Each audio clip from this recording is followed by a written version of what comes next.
जर कदाचित त्यांना अवेअरनेस असते की हां ब्रेकअप झाल्यावर असं असं फील होतं, ही अवेअरनेस जर त्यांना असती तर कदाचित ब्रेकअप झाल्यावर त्यांना असं जे फील होतंय त्यात ते म्हणतील की हां हे नॉर्मल आहे, असं सगळ्यांनाच होतं. पण त्यांना असं वाटतं की माझ्यासोबत जे चाललंय, माझं हार्ट ब्रेक झालंय, मला किती वाईट वाटतंय, मला रडू येतंय, त्यांना असं वाटतं की माझ्यासोबत काहीतरी खूप वेगळं चाललंय.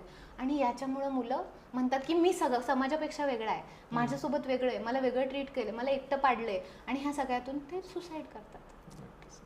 म्हणजे इतकं अवेअरनेस, मानसिक आरोग्याबद्दल अवेअरनेस असणं इतकंच महत्त्वाचं आहे. म्हणजे मला असं वाटतं की तुम्हाला ते कळू नाही तर नको कळू, ते शब्द तुमच्या कानावर पडू द्या की ताण काय असतो, तणाव काय असतो, डिप्रेशन काय असतं, कशामुळे येतं, बरं प्रेमात पडल्यावर काय होतं, तिथून तुटल्यावर काय होतं, एखाद्या माणसाने फसवल्यावर काय होतं, कशा पद्धतीने भावना उलट्या पुलट्या फिरतात, हे सगळं आपल्याला माहिती, अवेअरनेस असायला पाहिजे. संपूर्ण व्हिडिओ पाहण्यासाठी आमच्या यूट्यूब चॅनलला भेट द्या.